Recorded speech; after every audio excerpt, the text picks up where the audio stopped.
Good afternoon.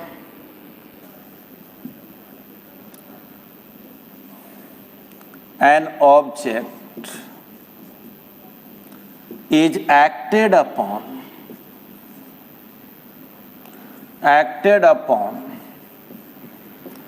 by a force F for time t. It covers displacement S. Then the power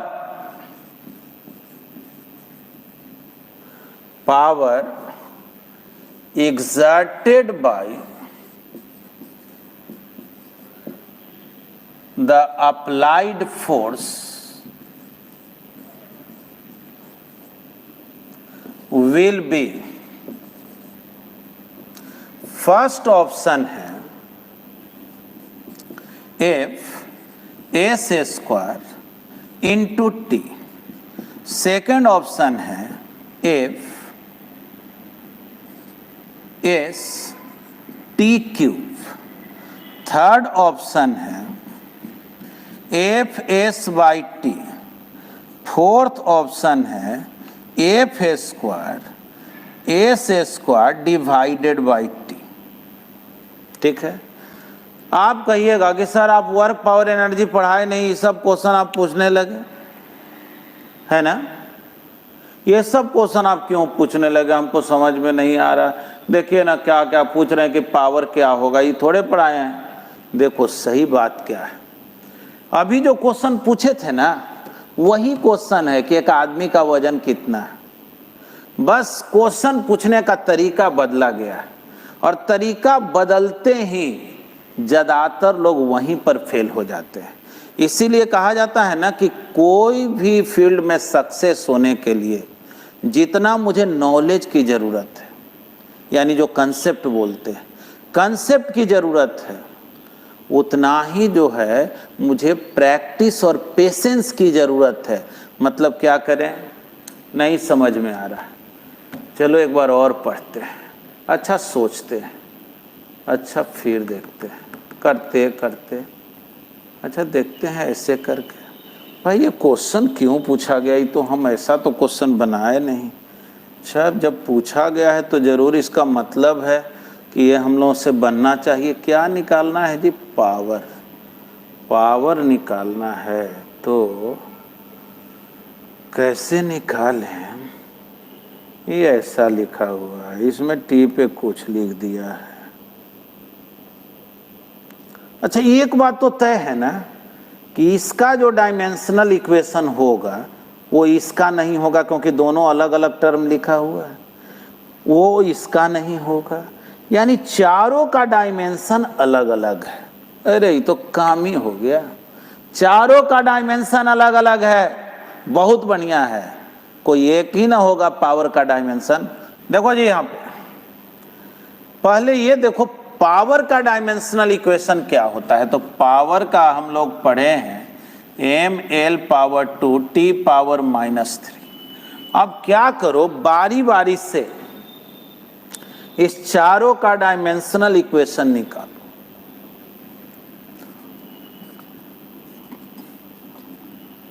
निकालो। Force का क्या होता है जी?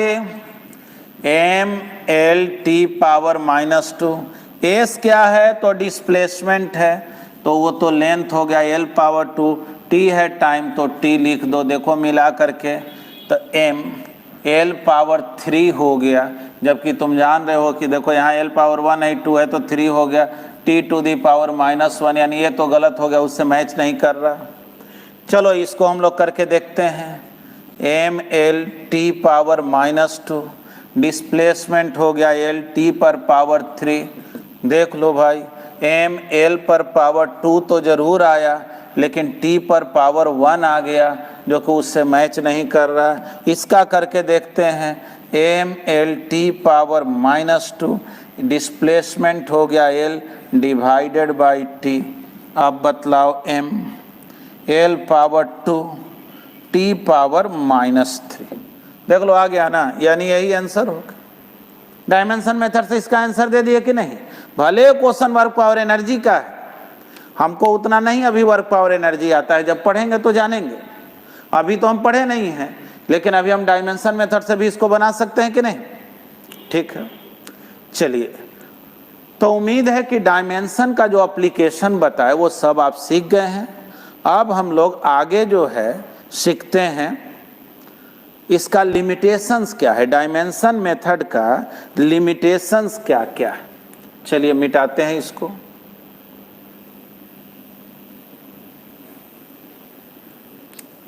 Limitations of dimension method या dimensional analysis भी बोल सकते हैं। Limitations of dimension method. देखिए हम लोग 2-3 लिमिटेशन लिखते हैं। फर्स्ट तो ये कि डायमेंशन मेथड के हेल्प से हम लोग फिजिकल क्वांटिटी में रिलेशन तो निकाल लेते हैं, लेकिन उसमें जो कांस्टेंट टर्म आता है उसके बारे में हम लोग कुछ नहीं। जैसे आप बोले ना अभी कुछ देर पहले kmv²/r, लेकिन k का वैल्यू क्या होगा वो हम लोग नहीं जान पाते हैं। यानी आप बोल सकते हैं कि डायमेंशन मेथड जो है, dimension method can not analyse dimensionless constant. Dimensionless constant जो है ना उसके बारे में कोई इंफॉर्मेशन नहीं दे पाता। ठीक, साथ में आप ये भी जानते हैं जैसे s = ut plus half at² होता है। अगर हाफ के जगह 5 भी लिख दें या हाफ को हटा भी दें ut प्लस at² भी लिख दें तो वो भी डायमेंशनली करेक्ट हो जाता है कि नहीं। यानी डायमेंशन मेथड जो है, जो डायमेंशनलेस कांस्टेंट टर्म है, जो न्यूमेरिक वैल्यू है, उसके बारे में कोई इंफॉर्मेशन नहीं दे सकता। अब आइए सेकेंड, जैसे sine theta, cos theta, tan theta या लॉगरिथमिक इक्वेशन होता है जिसमें लॉग का भी कोई यूनिट डायमेंशन नहीं होता है, एक्सपोनेंशियल हो उसका भी कोई यूनिट डायमेंशन नहीं होता। तो बोलेंगे क्या कि ट्रिगोनोमेट्रिकल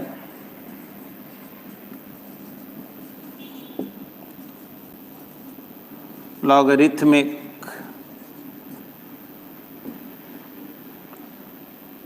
एक्सपोनेंशियल equations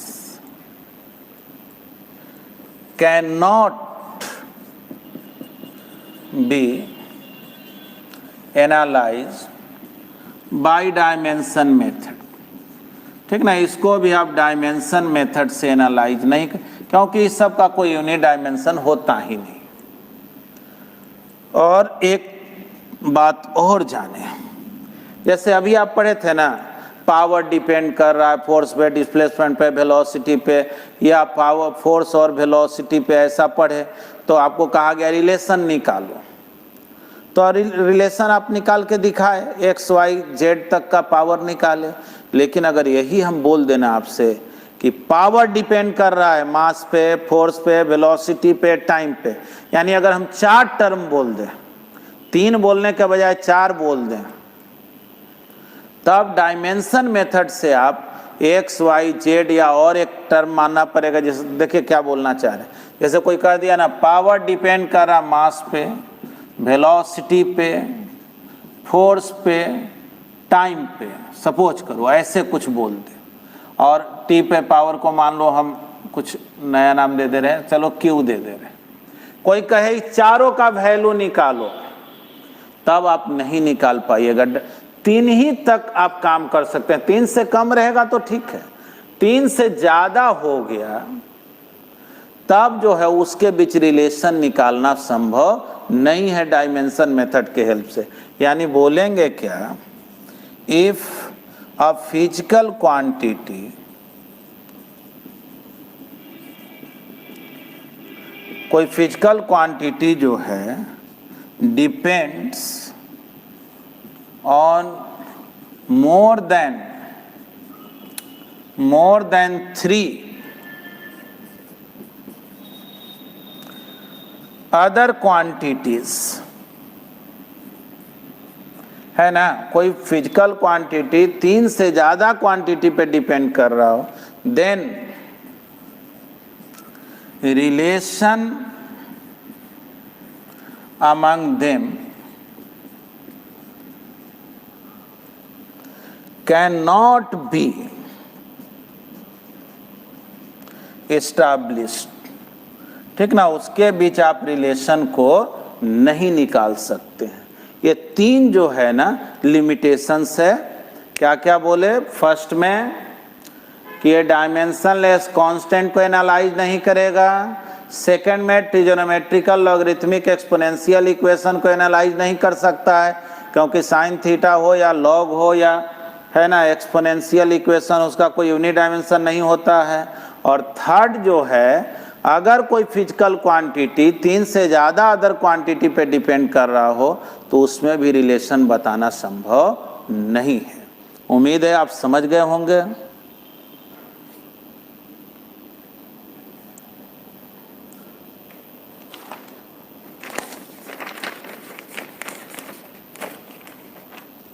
हाँ देखिए, चैप्टर का जो कंटेंट है ना वो फिनिश हुआ है।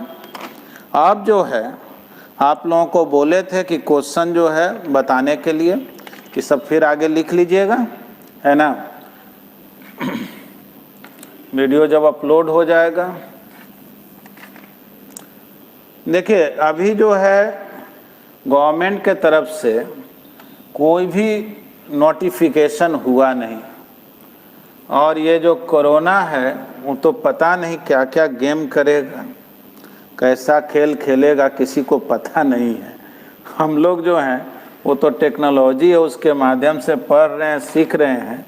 लेकिन एक चीज़ और भी देखा गया इस ऑब्जर्वेशन में कि बहुत से लोग जो है ज़रूरत से ज़्यादा आलसी हो गए इस लॉकडाउन में, क्योंकि वो बैठने की आदत हो गई ना। शरीर ऐसा चीज़ है जैसे आप बनाइएगा, तो आप लोग जो है ना फुल एनर्जेटिक एज में हैं, तो घर में ही सही थोड़ा बहुत जो है ना अपने रूम में ही उछल कूद कर लेना है। अगर डांस वगैरह भी करते हैं तो म्यूजिक बजा करके खूब कर लीजिए, नहीं तो पूरा एक्सरसाइज कर लेंगे, है ना।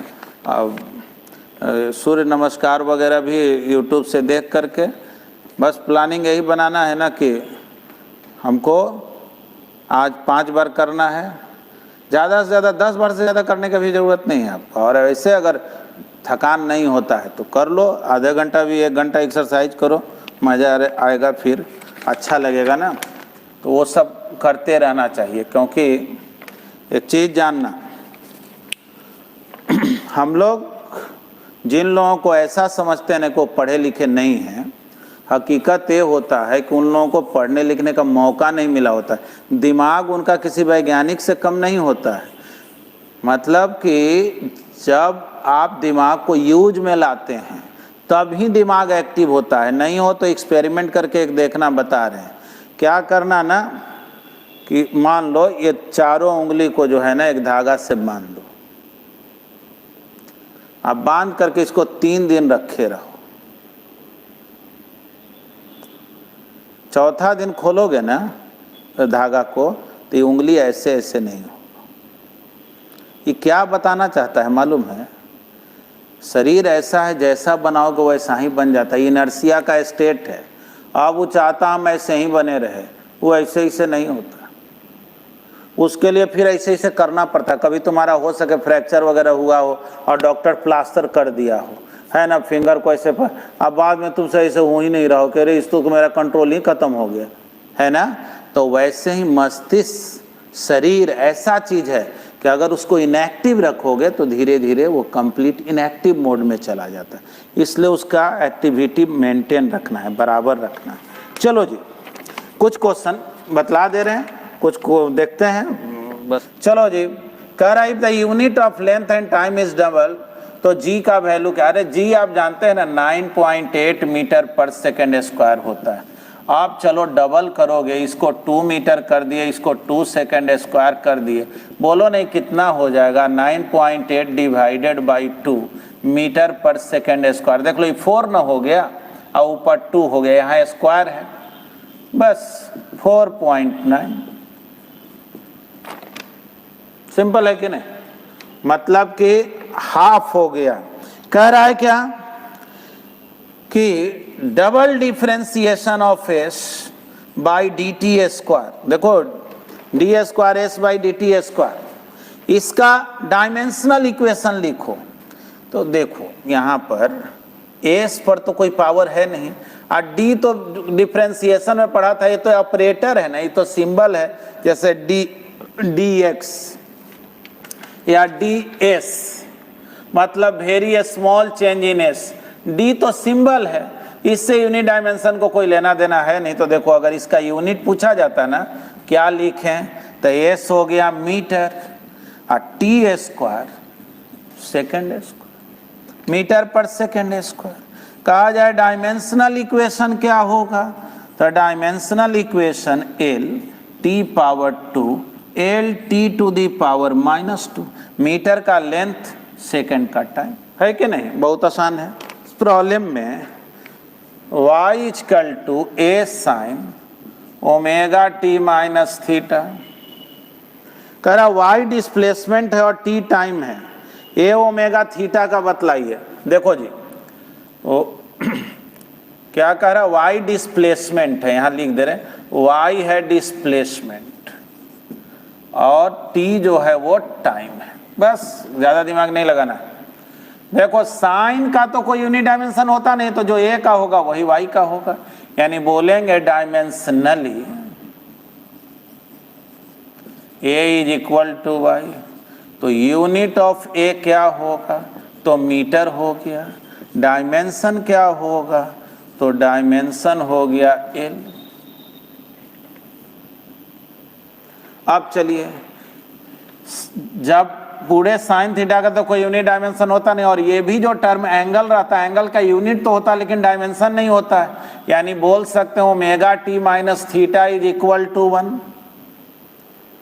यानी ओमेगा टी भी 1 के इक्वल, थीटा भी 1 के इक्वल, यही ना बोलेंगे? तो omega T is equal to 1, तो बतलाओ ओमेगा कितना हो गया? 1/t, यानी t टू दी पावर -1। और थीटा इज इक्वल टू 1, तो 1 का तो कोई यूनिट डायमेंशन है ही नहीं, यानी theta is unitless and dimensionless, unitless and dimensionless. चलो सही है ना? आप जो है समझ गए ना, जो यूनिटलेस डायमेंशनलेस होता है उसको 1 से इक्वेट करते हैं, यानी थीटा का कोई यूनिट डायमेंशन नहीं होगा और ओमेगा टी का भी कोई यूनिट डायमेंशन, यानी ओमेगा टी भी 1 के इक्वल, थीटा भी 1 के इक्वल, तो थीटा तो यूनिटलेस डायमेंशनलेस, ओमेगा के लिए ये लिख दिए, है ना? अब चलिए आगे। दे दिया यंग्स मॉडुलस है 2 × 10⁻11 न्यूटन पर मीटर स्क्वायर। क्या करें? कह रहा इसको डाइन पर सेंटीमीटर स्क्वायर में लिखें। अरे तो न्यूटन जो है ना वो 10⁵ डाइन होता है क्या? अब मीटर क्या होता है? सेंटीमीटर। तो 100 सेंटीमीटर बोलेंगे ना मीटर को, माने मीटर को सेंटीमीटर में कन्वर्ट करना, तो 100 सेंटीमीटर का स्क्वायर करेंगे तो डायरेक्ट लिख दे रहे हैं 10⁴ सेंटीमीटर स्क्वायर, ठीक ना? 100 सेंटीमीटर का स्क्वायर करेंगे तो होगा ना इतना। अब देख लो तो हो गया कितना? 2 × 10⁴ से 5 कटेगा, 1 बचेगा, 10⁻12 डाइन पर सेंटीमीटर स्क्वायर। चलिए यूनिट्स एंड डायमेंशन से रिलेटेड कंसेप्ट को सीखे थे और बहुत सा हम लोग प्रॉब्लम्स को भी देखे थे। वैसे कुछ प्रॉब्लम मैं आपको होमवर्क में दे दूंगा जो यूनिट डायमेंशन से रिलेटेड है, जिसको आप बनाएंगे। लेकिन जैसा कि आपको बताए हुए हैं कि जो भी चैप्टर आप पढ़ेंगे आगे में, लगभग हर चैप्टर में ही यूनिट डायमेंशन का यूज है, इसलिए वो बार बार तो पढ़ना ही है। इसीलिए उसको लोग बहुत ज़्यादा तरजीह नहीं देता है, इग्नोर करता है। आप लोगों को जो कुछ भी दिक्कत हो वीडियो से रिलेटेड तो टेक्निकल स्टाफ से संपर्क करेंगे। चलिए ठीक है, देखिए हम लोग आज जो है फिर से कुछ मैथमेटिकल बात ही करेंगे। तो आप कहिएगा बार बार तो खाली मैथमेटिक्स चल रहा है। हाँ, आगे हम लोगों को काइनेमेटिक्स पढ़ना है, लेकिन सिग्निफिकेंट फिगर वगैरह, राउंड ऑफ कैसे किया जाता है या एरर वगैरह कैसे निकाला जाता है, ये सब भी हम लोगों को सीखना है, ठीक ना। तो वो सब भी चूंकि एग्जाम में आते रहता है और किस पोर्शन तक आता है वो मुझे बहुत अच्छी तरह से मालूम है। तो कम से कम उस लेवल तक तो आपको सिखा दिया जाए कि कम से कम उस क्वेश्चन में दिक्कत ना हो, ठीक है। तो हम लोग जो है ना अभी बात करेंगे सिग्निफिकेंट फिगर का, फिर हम लोग राउंडिंग ऑफ कैसे करते हैं। कोई चीज़ को जो है ना एक कट करके वैल्यू लिख दे, जैसे 3.497 कुछ हो तो उसको राउंड ऑफ में कैसे लिखेंगे, 2 सिग्निफिकेंट फिगर तक, 3 ये सब के बारे में सीखेंगे। उसके बाद हम लोग सीखेंगे कि एडिशन करते समय राउंडिंग ऑफ का कैसे ख्याल किया जाता है, सब्ट्रैक्शन में, मल्टीप्लिकेशन में, डिवीजन में, है ना, ये सब हम लोग बात करेंगे, ठीक है। एक चीज़ आपको बता दें, सही मायने में फिजिक्स जो है ना वो स्टार्ट तो काइनेमेटिक्स से ही होगा, क्योंकि यूनिट डायमेंशन टॉपिक ऐसा है जो आगे भी मिलते ही रहता है। और फैक्टर आप सब जो है लगभग यूट्यूब के माध्यम से उसको देखे हुए हैं। हालांकि उसमें भी कोई प्रॉब्लम होगा पर्सनली भी संपर्क करेंगे, उस मतलब पर्सनल नंबर पे भी, तो आपको हेल्प किया जाएगा कहीं भी कोई डाउट हो तो। लेकिन हमको नहीं लगता है कि आपको बहुत ज़्यादा दिक्कत होने वाला है, ठीक। अब आइए हम लोग बात करते हैं सिग्निफिकेंट फिगर का। देखिए ये फिजिक्स में ही नहीं, आप एनसीईआरटी बुक देखिएगा ना केमिस्ट्री का भी, उसमें भी जो है ना सिग्निफिकेंट फिगर वगैरह सब मिलेगा आपको। तो सिग्निफिकेंट फिगर का मतलब क्या है जी? तो देखो कोई चीज़ का जो हम लोग मेजरमेंट करते हैं ना, तो जैसे मेजरमेंट हम लोग किए, सपोज करो एक वायर का जो लेंथ है 32.549 मीटर, मतलब इतना नंबर पे मुझे कॉन्फिडेंस है कि हाँ ये बिल्कुल सही कैलकुलेशन है। आगे भी कुछ कैलकुलेशन हो सकता है, लेकिन जितना तक हमको कॉन्फिडेंस रहता है उसी नंबर को हम लोग सिग्निफिकेंट फिगर बोलते हैं।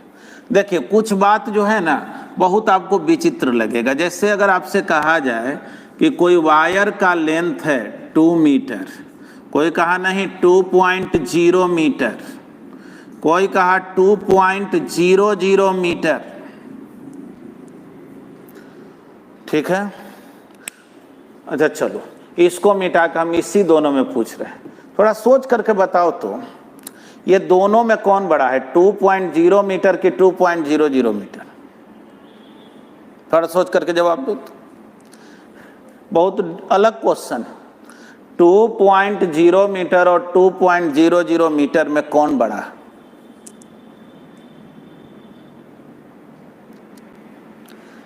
तो चलिए सबका आंसर आ रहा है कि दोनों सर इक्वल है, ठीक ना। क्योंकि यही मैथमेटिक्स में हम लोग पढ़े ही हैं कि भाई पॉइंट के बाद अब कितना भी जीरो रहे कोई फर्क पड़ने को नहीं है। लेकिन तुम जानोगे कि सही मायने में 2.0 जो होता है ना वो ग्रेटर देन 2.00 होता। कहोगे सर ये क्या पढ़ाने लगे आप? बिल्कुल।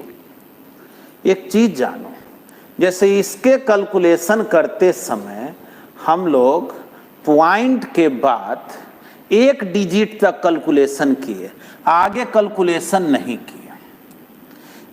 इसमें जब हम कैलकुलेशन किए, मान लो इसको L1 बोल दे रहे हैं, इसको L2, तो इसमें जब कैलकुलेशन किए तो पॉइंट के बाद हम 2 अंक तक कैलकुलेशन किए, 2 डिजिट तक किए, तो दूसरा डिजिट जो है ना वो 0 आया। समझना बात को, दूसरा डिजिट क्या आ गया, 0 आया। यानी ऐसे समझो L1 जो है 2.010 सपोज करो, ऐसा कुछ है। L2 जो है 2.0013 ऐसा कुछ है। अब तुमसे कोई पूछे कि बड़ा कौन है, तो तुम क्या किया, कहा कि ये भाई देखो मुझे थोड़ा राउंडिंग ऑफ लिखना है, तो तुम इसको हटा दिया, ऐसे लिख दिया। और इसको हटा के ऐसे लिख दिया। यानी कि ये हम पॉइंट के बाद 0 लिखे और अगला कौन सा डिजिट आएगा, कौन सा अंक आएगा वो मुझे मालूम नहीं है, लेकिन इसमें मालूम है कि अगला कौन आना है, 0 ही आना है। यानी इसमें अगला हो सके शायद 1 आया हो, यानी दोनों अनसर्टेन ही है, लेकिन इसमें यहां तक कम से कम फिक्स है, यहां तक मालूम है कि ये कौन वैल्यू है, 0 है।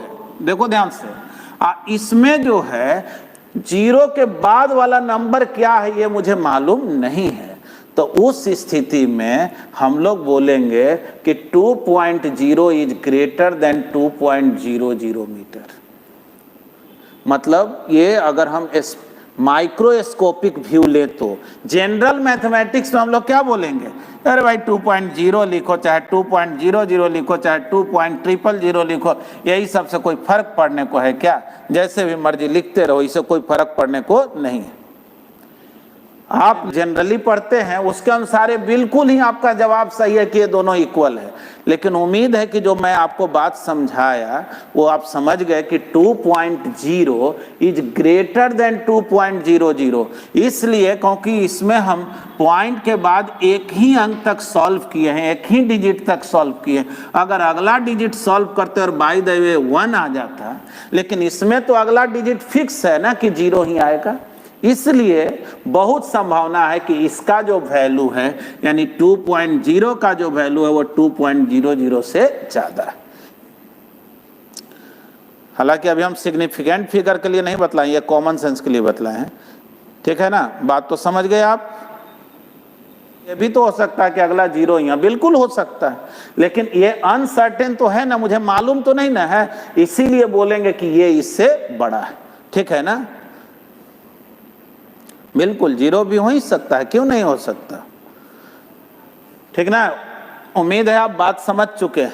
ये इसलिए इसको बड़ा बोलते हैं क्योंकि इसके बाद जो है कोई जरूरी नहीं कि 0 ही हो, कुछ और भी हो सकता है, लेकिन इसमें गारंटी है कि ये 0 है, तो इन दोनों में तुलना करना होगा, तो बोलेंगे कि ये बड़ा है इससे, ठीक ना, क्योंकि इसमें अनसर्टेनिटी है ना, हमको तो फिक्स वैल्यू मालूम है नहीं, ठीक ना, बात तो समझ गए आप लोग। ठीक, इक्वल भी हो सकता है, और नॉर्मल में तो हम लोग इक्वल ही बोलते हैं, इक्वल तो अक्सर बोलते ही हैं, पॉइंट के बाद कितना भी 0 हम लोग इक्वल बोलते हैं, लेकिन आप उसका स्पेसिफिक मीनिंग समझे, जो माइक्रोस्कोपिक व्यू है, जो मैथमेटिकल रिप्रेजेंटेशन में जो सिखाया जाता है, उस बात को आपको बताए, ठीक। चलिए आइए, अब चलिए सिग्निफिकेंट फिगर कहते किसको हैं, तो इसको हम लोग डिफाइन ऐसे करते हैं कि सिग्निफिकेंट फिगर जो है वो ये बतलाता है कि कोई भी मेजरमेंट आप किए हैं, मान लीजिए क्लासरूम का एरिया कितना है, बेंच का लेंथ कितना है, वायर का लेंथ कितना है, आप जो भी मेजरमेंट किए हैं उस मेजर्ड वैल्यू में जहां तक आपको कॉन्फिडेंस है उसी को सिग्निफिकेंट फिगर बोलते हैं। चलिए इसको डिफाइन कर देते हैं, बोलेंगे इट इंडिकेट्स, ठीक ना, इट मतलब significant figure, it indicates the number of digits, number of digits in a measured value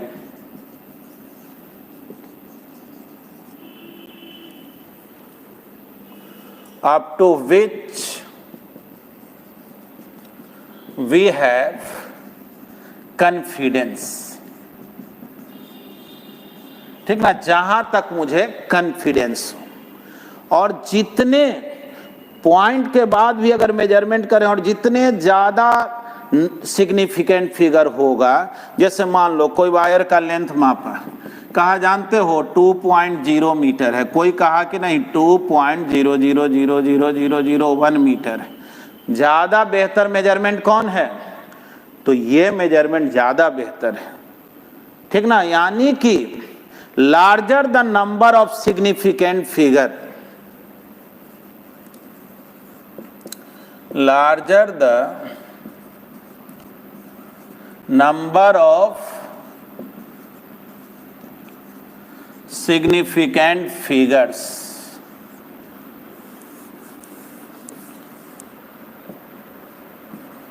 greater is the accuracy। मतलब कि वो उतना ही समझो एक्यूरेट है, उसका एक्यूरेसी उतना ही ज्यादा होगा, ज्यादा वो परफेक्ट मेजरमेंट होगा। चलिए, इसमें तो कोई दिक्कत नहीं है, एक्सप्लेन कर दे रहे हैं। बोलेंगे सिग्निफिकेंट फिगर इंडिकेट्स दैट या टेल्स दैट या gives the information about the number of digits in a measured value up to which we have confidence. Larger the number of significant figure, greater is the accuracy. ठीक, अब जो है significant figure के लिए rule क्या? Rules for counting the significant figures.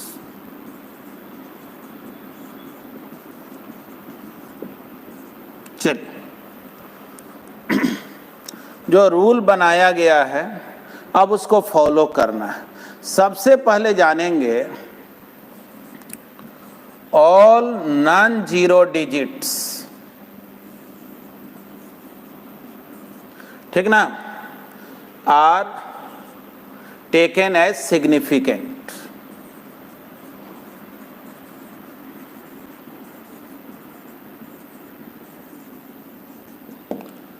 ठीक ना, जैसे एग्जाम्पल के लिए x1 इज 1493। बोलो इसमें कितना सिग्निफिकेंट फिगर है? तो सब नॉन जीरो है, तो बोलेंगे इसमें 4 सिग्निफिकेंट फिगर है। ठीक ना, एस एफ लिखेंगे ना तो इसको सिग्निफिकेंट फिगर समझेंगे। 4 सिग्निफिकेंट फिगर है। कोई कहा नहीं इसको हम ऐसे अगर लिख दें 1.493, बोलेंगे देखो पॉइंट वगैरह लिखने से नहीं है, जितना भी नॉन जीरो नंबर है ना वो सिग्निफिकेंट है। 4 सिग्निफिकेंट फिगर। ठीक, तो ये तो एकदम बिल्कुल सिंपल सा है।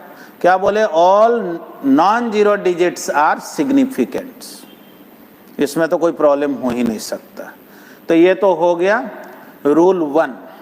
अब चलो रूल 2, जिसमें जीरो आता है, तब उसके लिए क्या रूल बनाएंगे? जाहिर है इसमें तो कोई दिक्कत होगा नहीं, इसलिए आपसे हम पूछते नहीं।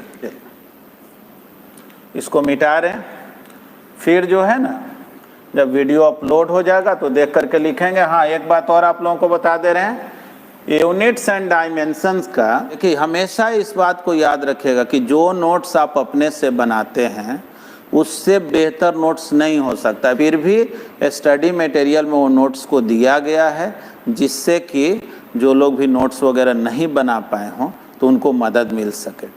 ठीक है,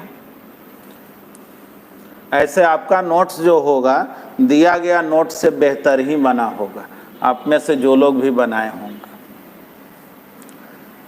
ठीक, अब जो है सेकंड पॉइंट, सेकंड पॉइंट क्या बोलता है?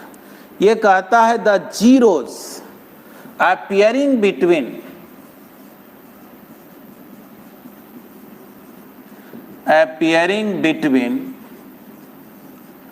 two non-zero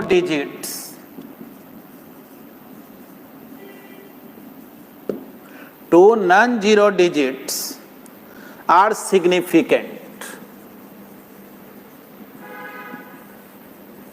आइए थोड़ा इसको समझिए, इसका भी आपको कंप्लीट नोट्स वगैरह भी प्रोवाइड कर दिया जाएगा, उसके लिए परेशान नहीं होना। मतलब कि अगर आप ऐसे लिखे हो 10305, बोलो इसमें कितना सिग्निफिकेंट फिगर है, तो बोलेंगे इसमें जीरो जो है दो नॉन जीरो के बीच में है, नॉन जीरो के बीच में आएगा जो भी जीरो उसको हम लोग क्या बोलते हैं, सिग्निफिकेंट। तो बोलो ना 5 हुआ ना, 5 सिग्निफिकेंट फिगर। अच्छा अगर कोई ऐसे कहे 100352, बोलो कितना सिग्निफिकेंट फिगर है। तो देखो जीरो जो आ रहा है नॉन जीरो के बीच में है ना, यहाँ 1 भी नॉन जीरो है, 3 भी नॉन जीरो है, तो इसमें कितना हो गया, तो बोलेंगे 6 हो गया सिग्निफिकेंट फिगर। कोई अगर ऐसे बोल दे कि नहीं भाई लिखा हुआ 1.002, अब बतलाओ तो कितना सिग्निफिकेंट फिगर, बोलेंगे इसमें भी कहाँ दिक्कत है भाई, देखो 1 है नॉन जीरो, ये 2 है नॉन जीरो, ये दोनों जो है सिग्निफिकेंट है, और दो सिग्निफिकेंट के बीच में चाहे जो अंक आए, जीरो आए या कुछ भी आए, वो सिग्निफिकेंट तो होना ही है। तो बतलाओ तो इसमें कितना हो गया, 4 सिग्निफिकेंट फिगर हो गया। कोई प्रॉब्लम नहीं है इसमें, ठीक। अब आइए क्वेश्चन जब पूछेंगे तो जवाब दीजिएगा, बस केवल देखिए। अब चलिए सेकंड रूल तो हम लोग सीख गए। थर्ड रूल क्या, कि कोई भी मेजरमेंट किए, कोई भी जब नंबर लिखे ना और उसके लेफ्ट में अगर जीरो लिखा जाए तो उसको हम लोग सिग्निफिकेंट नहीं बोलते, यानी बोलेंगे the zeros occurring,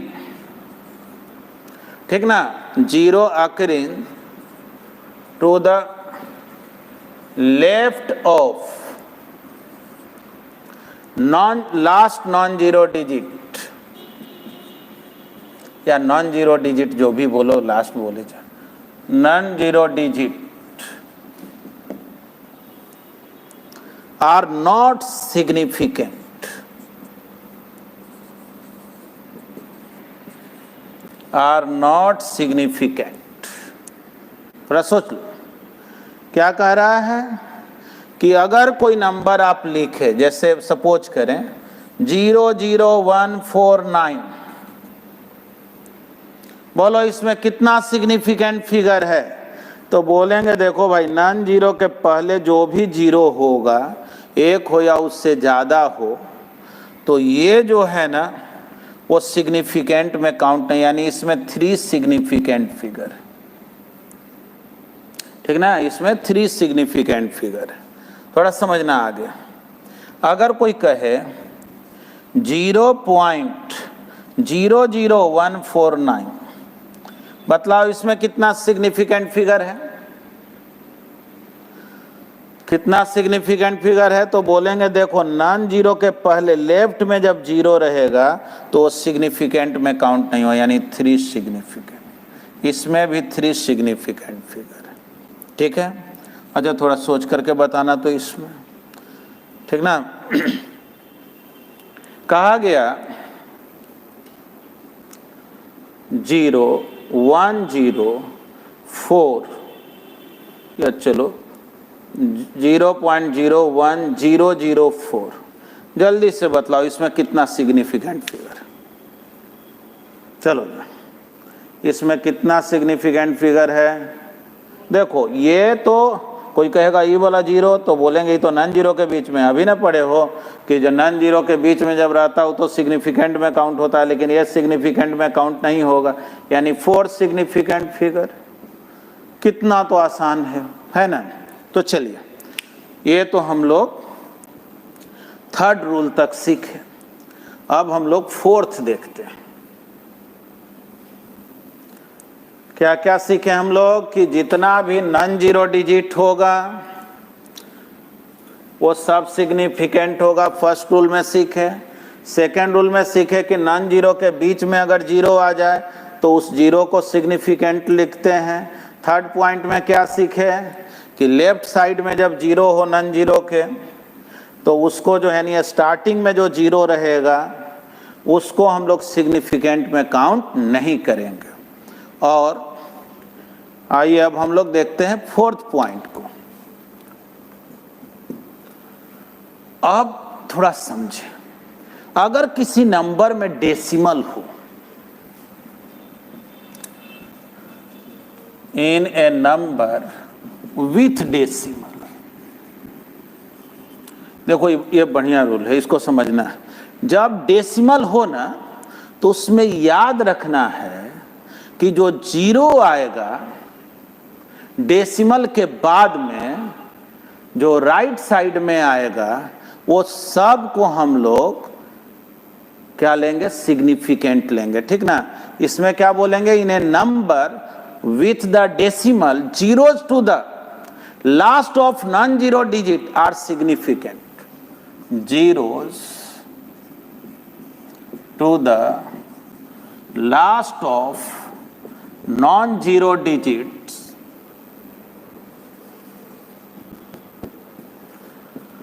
are taken as significant। आइए आप थोड़ा बढ़िया समझेंगे।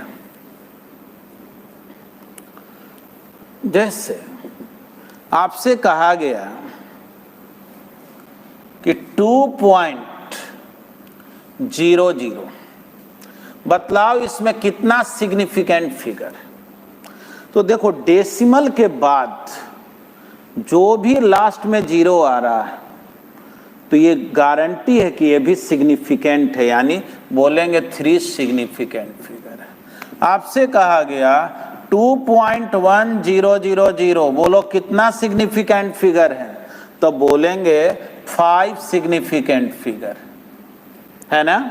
यानी पॉइंट के बाद अगर जीरो आएगा ना तो किस में काउंट होता है, तो वो सिग्निफिकेंट में काउंट होता है।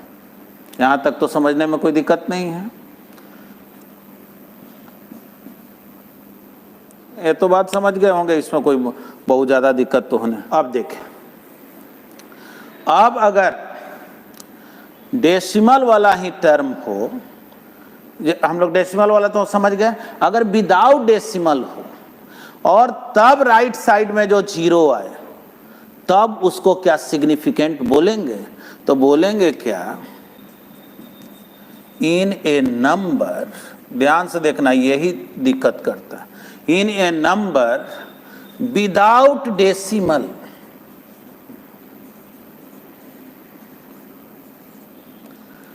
और जीरो जो आया right of the non zero, वही लास्ट जो टर्म रहे आगे में, तो बोलेंगे क्या,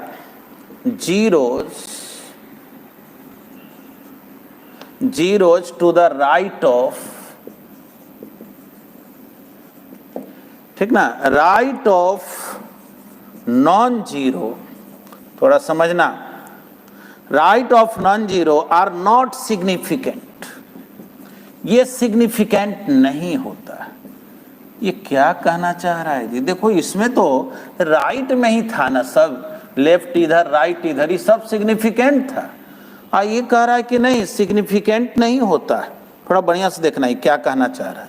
जैसे अगर तुमसे कोई कहे ना x = 1200, बोलो इसमें कितना सिग्निफिकेंट है, तो बोलेंगे ना कि राइट साइड में जब जीरो आए और अगर डेसिमल नहीं हो, ये था इन्हें नंबर विथ डेसिमल, अगर डेसिमल नहीं हो तब बोलेंगे 2, ये काउंट नहीं हो, ठीक ना।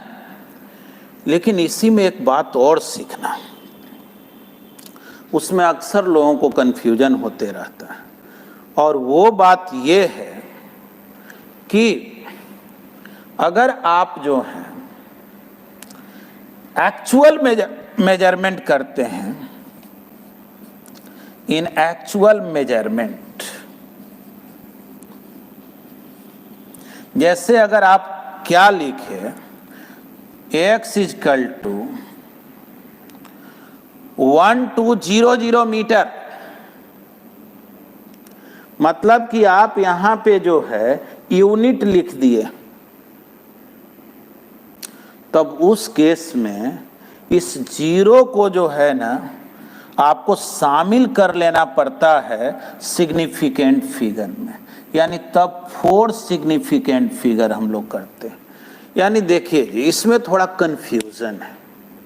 कुछ लोग जो है ना इसको भी 2 ही बोल देता है, इसको भी 2 ही बोल देता है, लेकिन सही मायने में डिफाइंड ये किया गया है कि अगर आप ऐसे कोई टर्म लिखे हुए हैं जिसमें कोई डेसिमल नहीं है, तो बाद वाले जीरो को जो है ना हम लोग काउंट नहीं करते हैं सिग्निफिकेंट फिगर में। लेकिन अगर एक्चुअल मेजरमेंट कर रहे हैं, मतलब समझो लास्ट में यूनिट यहाँ मेंशन किया गया है, तो उस केस में हम लोग इस 0 को भी काउंट कर लेते हैं सिग्निफिकेंट फिगर में। ठीक ना? चलिए जी, क्या इस बात को समझ पाए?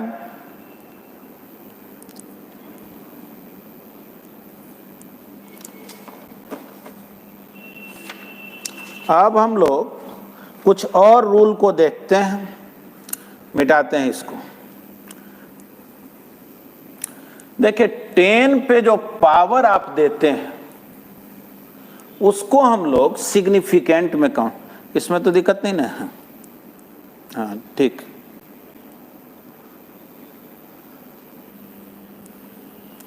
अब जो है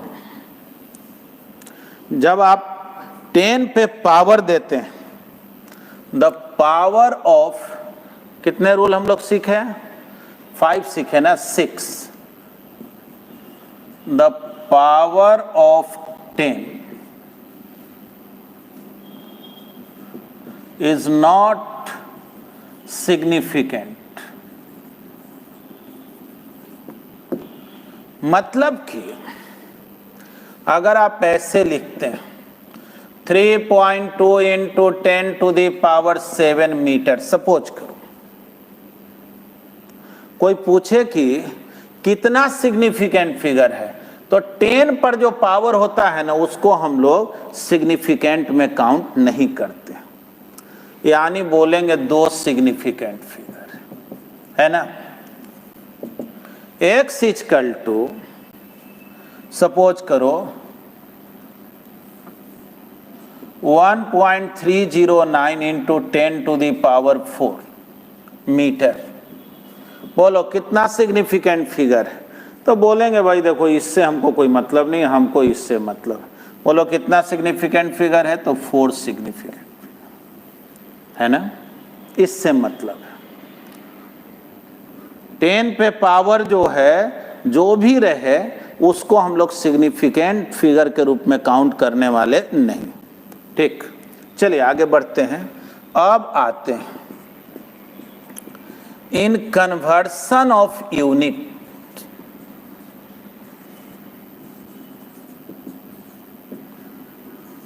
सिग्निफिकेंट फिगर्स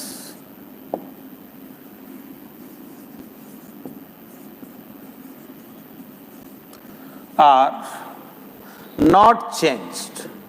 ये रूल है कि आपको जब कन्वर्सन करना है ना यूनिट को, तो आपको जो है उसके सिग्निफिकेंट फिगर को चेंज नहीं होने देना। जैसे आप बोले 12 किलोमीटर, इसमें कितना सिग्निफिकेंट फिगर है? 2 सिग्निफिकेंट फिगर। तो आप अगर इसको मीटर में बदल रहे हैं ना, तो आपको ऐसे लिखना पड़ेगा 1.2, देख लें 12 किलो में, तो 12 इंटू 10 टू द पावर 3 हुआ, या 1.2 इंटू 10 टू द पावर 4 बोल सकते हैं ना, मीटर। देख लें ध्यान से, रूल ये है कि आप 12 किलोमीटर को जब लिख रहे हैं तो आपको ऐसे लिखना है। ये तो कोई सिग्निफिकेंट फिगर हुआ नहीं, इसका भी 2 ही ना रह गया, तो 2 सिग्निफिकेंट फिगर। ठीक ना? सिग्निफिकेंट फिगर को बदलने नहीं देना है यूनिट जब भी चेंज हो, तो इसको याद रहे। कोई कहा कि नहीं सर हम ऐसे नहीं लिख सकते हैं 120 into 10 to the power 2 metre, बोलो तो क्या मैथमेटिकली तो ये भी गलत नहीं? तब तो आप कहिएगा देखे तो ये 3 को सिग्निफिकेंट, बिल्कुल नहीं। अभी भी देखो ये नॉन जीरो के बाद जो जीरो होता है सिग्निफिकेंट में तो काउंट नहीं होता है, यानी 2 सिग्निफिकेंट फिगर हुआ क्या, यानी कन्वर्सन ऑफ यूनिट में ये हमेशा बात को याद रखना है कि नंबर ऑफ सिग्निफिकेंट फिगर जो है वो चेंज नहीं हो, ठीक है। यानी इसमें भी जो है अगर रूल से भी काउंट करो तो कितना सिग्निफिकेंट फिगर होगा, 10 पर पावर जो है वो इतना आया, इसको तो काउंट ही नहीं करना है सिग्निफिकेंट फिगर में, और नॉन जीरो के बाद जो जीरो आता है उसको हम लोग काउंट नहीं करते हैं सिग्निफिकेंट फिगर में, है ना। इसको भी समझेंगे। तो खैर लिखने के लिए रूल है कि आपको इस फॉर्म में लिखना। चलिए, सिग्निफिकेंट फिगर के काउंटिंग से रूल लगभग जो है वो आप फिनिश कर लिए। हाँ, एक रूल और है वो भी बतला रहे हैं। ये बोल रहे हैं कि sir 120 into 10 to the power 2 जो किए तो 3 सिग्निफिकेंट फिगर हो गया ना। नहीं, बिल्कुल नहीं, आपको रूल सिखाया गया है कि नॉन जीरो के बाद जो जीरो मिले उसको हम लोग सिग्निफिकेंट में काउंट नहीं करते हैं। या ये भी आप जानिए, अगर आप कहिएगा नहीं सर यहाँ यूनिट लिखे हैं तो कैसे नहीं काउंट करें, तो हाँ ये भी बात जानिए कि अगर आपको 12 किलोमीटर को मीटर में लिखना है तो आपको उस फॉर्मेट में लिखना है जिससे उसका सिग्निफिकेंट फिगर नहीं बदलना चाहिए। मतलब ये जो है मैथमेटिकली सही होता है, लेकिन सिग्निफिकेंट फिगर के टर्म में हम लोग लिखेंगे तो ऐसे लिखना गलत माना जाता है। इसीलिए 12 किलोमीटर में 2 सिग्निफिकेंट फिगर है, तो अगर उसको मीटर में हम बदल रहे हैं तो हमको इस तरह से लिखना है जिससे 2 ही सिग्निफिकेंट फिगर हो, है ना। उससे ज़्यादा सिग्निफिकेंट फिगर नहीं होना चाहिए। समझ गए, उम्मीद है। अब मान लीजिए कोई कहता ना सर हम इसको ऐसे लिखेंगे 1.20 इंटू 10 टू द पावर 4। तो देखो भाई, मैथमेटिकली लिखोगे तो ये भी तो कुछ गलत नहीं लिखा हुआ है। अब कह दोगे कि तब तो सर पॉइंट के बाद तो देखिए जीरो आ गया ना। अब आप सिखाए थे ना डेसिमल के बाद जो जीरो रहता है लास्ट में भी, उसको तो सिग्निफिकेंट में काउंट करते हैं। तो बोलेंगे कि हाँ ये तो हो गया, तो ऐसे लिखना सही नहीं है, ठीक ना। ये सिखाया गया कि जब भी कन्वर्सन ऑफ यूनिट हो, बोलिए, वही ठीक है। अब उम्मीद है आप समझ गए होंगे। जब भी कन्वर्सन ऑफ यूनिट हो तो इस तरह से कन्वर्ट करना है कि उसमें सिग्निफिकेंट फिगर जो है ना वो चेंज ना हो, ठीक। चलिए, उम्मीद है अब आप लोग बात समझ गए होंगे। चलिए, इसी में एक बात और स्टार दे करके सिखा दे रहे। जैसे एक बात समझना यहाँ पे कि सर 12 किलोमीटर है तो इसको 12 इंटू 10 टू द पावर 3 नहीं लिख सकते हैं। क्या ये लिखना गलत है? तो नहीं, बिल्कुल गलत नहीं है। लेकिन आप ये जानेंगे कि जब भी 10 टू द पावर में कोई टर्म लिखा जाता है ना, तो ये रूल होता है कि यहाँ जो टर्म लिखिए वो 1 और 10 के बीच में हो। चलिए, इसके बारे में भी थोड़ा सा समझा दे रहे हैं। एक टर्म होता है जिसको बोला जाता है ऑर्डर ऑफ मैग्नीट्यूड। थोड़ा देखिएगा, ऑर्डर ऑफ मैग्नीट्यूड। कोई चीज को जब आप लिखते हैं, जैसे हम लोग फिजिक्स में मेजरमेंट करते हैं, तो बहुत बड़ा चीज को भी, जैसे मान लो कि बहुत बड़ा सन है, सन के डायमीटर को पता करते हैं, बड़े बड़े स्टार के डायमीटर को पता करते हैं, डिस्टेंस अर्थ से सन का क्या है, अर्थ से जो है बहुत लार्ज डिस्टेंस पर स्टार है उसका क्या है, और हम लोग जो है हाइड्रोजन एटम का जो न्यूक्लियस है उसका भी डायमीटर मापते हैं। तो भाई बड़ा मेजरमेंट में तो बड़ा दिक्कत है, बहुत कहीं कहीं बहुत लार्ज वैल्यू है, कहीं कहीं वेरी स्मॉल वैल्यू है। तो मेजरमेंट को हम लोग क्या करते हैं, ऐसे लिखते हैं a into 10 to the power b। अब b जो है ना वो पॉजिटिव या निगेटिव कुछ भी हो सकता है, पॉजिटिव और निगेटिव। जैसे हम लोग न्यूक्लियस के रेडियस वगैरह को, डायमीटर को मापते हैं तो लगभग वो 10 टू दी पावर -15 मीटर के ऑर्डर में होता है। और वही जो है सन वगैरह के डायमीटर मापते हैं वो बहुत ज़्यादा positive value 10 to the power जो है 10 मीटर किलोमीटर वगैरह वगैरह, मतलब कहिए कि उसके ऑर्डर में होता। खैर ध्यान से देखें, इसमें एक रूल है कि 10 टू दी पावर b लिखे तो b तो खैर पॉजिटिव निगेटिव कुछ भी हो सकता है, बहुत बड़ा मेजरमेंट कर रहे हैं पॉजिटिव रहेगा, छोटा है निगेटिव रहेगा, जैसा भी। a जो होता है ना उसके साथ रूल है कि ये 1 से 10 के बीच में।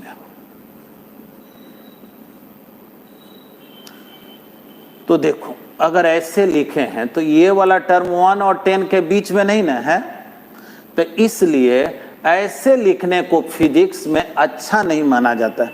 देखो आज का क्लास ही ऐसा कर रहे हैं हम लोग जिसमें बहुत सारा टर्म लगेगा कि मैथमेटिक्स में जो पढ़ते थे उससे कुछ अलग है, नहीं। तो चूंकि ये रूल बनाया गया, रूल के अकॉर्डिंग पढ़ रहे हैं। आप पहले जो पढ़े हुए हैं ना वो कुछ गलत नहीं है। कोई कहा कि अच्छा 12 इंटू 10 टू दी पावर 3 लिख दिए तो आप गलत काट दीजिएगा, बोलेंगे गलत नहीं काटेंगे, लेकिन जो रूल है सिग्निफिकेंट फिगर नहीं बदलने का और ऑर्डर ऑफ द मैग्नीट्यूड लिखने का, उसको आपने फॉलो नहीं किया। अब कोई तुम ही सोचो, कोई कहे कि 1200 मीटर गए, कोई कहे 1.2 किलोमीटर गए, क्या फर्क पड़ने को है, दोनों तो एक ही बात होता है, लेकिन लिखने का तरीका जो है उसमें फर्क है। तो आइए समझिएगा, ये लिखना गलत माना जाता है, इसको आप ऐसे लिखें 1.2 इंटू 10 टू दी पावर 4, यानी ये लिखना सही है। उम्मीद है क्यों सही है, क्योंकि यहां जो कुछ भी लिखना है उसको 1 से कम लिखना, ठीक ना। इसको 1 से कम, 1 और 10 के बीच में लिखना है। देखो गलत बोला गया, 1 और 10 के बीच में लिखना है। तो ये 1 और 10 के बीच में आया ना, लेकिन ऐसे जब लिखते थे तो 1 और 10 के बीच में ना आकर के 10 से भी बड़ा हो गया। उम्मीद है समझ गए होंगे आप लोग।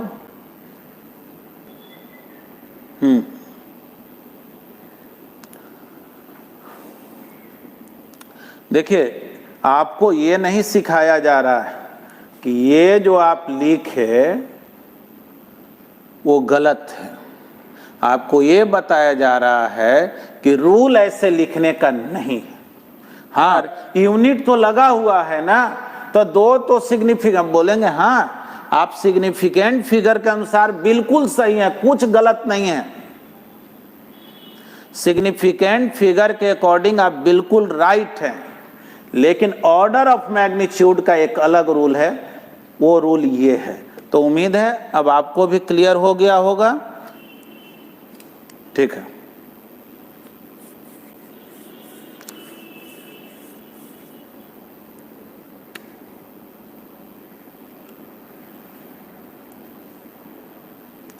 हाँ ये तो हमेशा पॉजिटिव है ही, यहाँ तो निगेटिव लगाना होगा तो आगे ना यहाँ माइनस लगता है। कोई चीज़ का साइज वगैरह मापते हैं तो माइनस थोड़े रहा।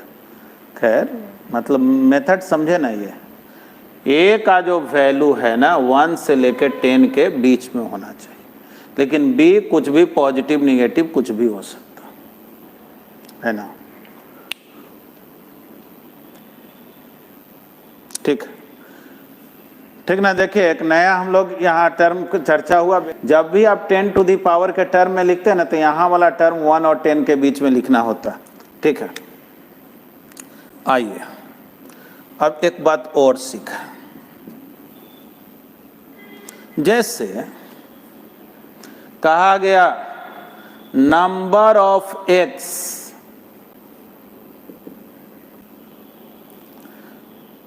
ठीक ना, नंबर ऑफ एक्स जो है कहा गया 4 है, ठीक ना, 4x है। बोलो इसमें कितना सिग्निफिकेंट फिगर होगा। तो देखो थोड़ा ये विचित्र है, एक तो खैर यूनिट तो कुछ होता नहीं है, तो इस तरह का एक्यूरेट जो काउंटिंग किया हुआ रहता है ना, तो उसमें क्या किया जाता है कि हम लोग देखो एक विचित्र बात हम लोग सीख रहे हैं, एक नया बात सीख रहे हैं। वैसे वो सब तो एक रूल के अकॉर्डिंग हम लोग सीखते हैं, लेकिन इसमें नया बात क्या सीख रहे हैं इसको थोड़ा समझना। बोलते हैं ना कि it has infinite significant figures. Infinite significant figures मतलब कि इसको चाहो तो ऐसे भी लिखो 4.0000000 लिखते जाओ, इन्फिनिटी तक लिखते ये स्पेशली रूल में जनरली मेंशन किया हुआ नहीं रहता है, लेकिन ये जानना कि इस तरह से एक्यूरेट काउंटिंग जो हम लोग करते हैं तो वहाँ पे जो है ना इस टर्म को हम लोग बोल देते हैं कि इसको चाहेंगे तो 4 पॉइंट जितना मर्जी उतना जीरो करके लिख दो, तो इसको कितना हो गया, इनफाइनाइट। तो चलिए मेन रूल तो ये 7 रूल है जो आपको सिखाए। चलिए एक बार हम लोग फिर से चर्चा कर लेते हैं। फर्स्ट रूल में क्या सीखे थे कि जितना भी नॉन जीरो होगा वो सिग्निफिकेंट होगा। फिर हम लोग सीखे कि नॉन जीरो के बीच में जो जीरो आएगा वो सिग्निफिकेंट होगा। फिर हम लोग सीखे कि नॉन जीरो के लेफ्ट साइड में जो नंबर आएगा वो सिग्निफिकेंट नहीं होगा, लेकिन अगर नंबर में डेसिमल हो, अगले रूल में सीखे, तो पॉइंट के बाद राइट साइड में जो भी जीरो आएगा वो सब सिग्निफिकेंट हो जाएगा। फिर हम लोग सीखे कि 10 टू दी पावर अगर कुछ दिया हुआ रहे तो उसको सिग्निफिकेंट में नहीं काउंट करना है। और लास्ट में हम लोग क्या सीखे कि जब कन्वर्सन ऑफ यूनिट किया जाए तो उसमें एक ख्याल रखना कि सिग्निफिकेंट फिगर बदले नहीं। कन्वर्सन ऑफ यूनिट में सिग्निफिकेंट फिगर नहीं बदलना चाहिए, ठीक ना।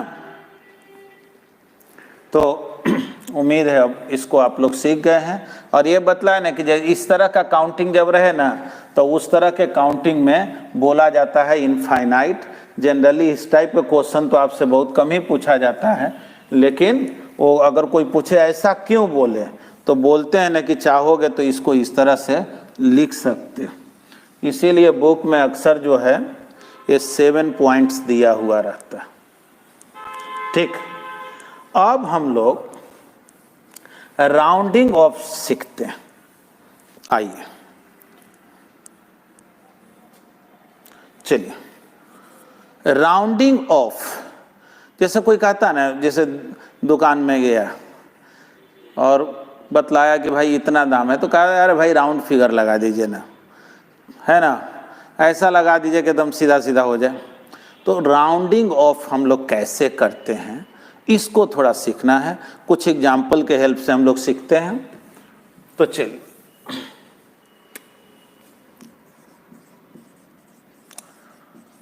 Rounding off up to 2 significant figures. आइए थोड़ा समझेंगे इसको।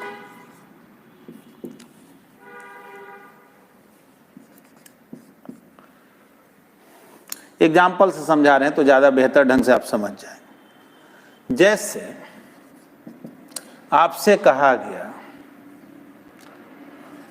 3.281, आप इसको 2 सिग्निफिकेंट फिगर तक में लिखें तो देखो यही 2 सिग्निफिकेंट फिगर हो गया। 3.2 है ना, इसको हम लोग कट ऑफ डिजिट भी बोलते हैं क्योंकि 2 ही सिग्निफिकेंट फिगर तक लिखना, मतलब हमको यहीं तक लिखना है। कट ऑफ डिजिट इसको बोलते हैं। तो ये देख लो कि जो कट ऑफ डिजिट है ना उसके बाद वाला जो टर्म है वो 5 से ज्यादा है कि 5 से कम। तो देखो तो इसके बाद वाला टर्म जो है वो 8, 5 से ज्यादा है, तो बोलेंगे इसको जो है ना 1 से बढ़ा दो, यानी इसको लिख दो 3.3। यहां लिख दे रहे हैं बिकॉज 8 इज ग्रेटर देन 5। समझ गए ना। पहले तो देखो क्वेश्चन में ही मेंशन किया हुआ है कि आंसर जो लिखना है वो 2 सिग्निफिकेंट फिगर में लिखना है। तो जब 2 ही सिग्निफिकेंट फिगर में लिखना है तो हमारा यही कट ऑफ डिजिट है, यहीं तक लिखना है। और इसके बाद 8 है जो 5 से बड़ा है, इसलिए उसको 1 से बढ़ा दो। अब देखो अगर मान लो हम लोग ऐसा करते हैं, इस तरह का नंबर लेते हैं, जैसे इसी में 3.22587 सपोज करो। कहा गया ये भाई इसको राउंडिंग ऑफ 2 डिजिट तक करो, तो 2 ही डिजिट तक यहीं तक लिखना है, और 2 के बाद वाला नंबर 2 है यानी 5 से कम है, तो ये सब मुझे देखने की ज़रूरत नहीं है, सीधे लिखेंगे 3.2। यही हो गया राउंडिंग ऑफ। अब देखना, इतना तो समझ गया कि कट ऑफ डिजिट के बाद अगर जो है नंबर 5 से ज़्यादा है तो कट ऑफ डिजिट को क्या करना है, 1 से इंक्रीज कर देना है। अगर 5 से कम हो, यहाँ लिख दे रहे हैं बिकॉज 2 इज लेस देन 5। चलिए अब आइए, अब जो है थोड़ा ऐसे समझो, आ गया 3.251।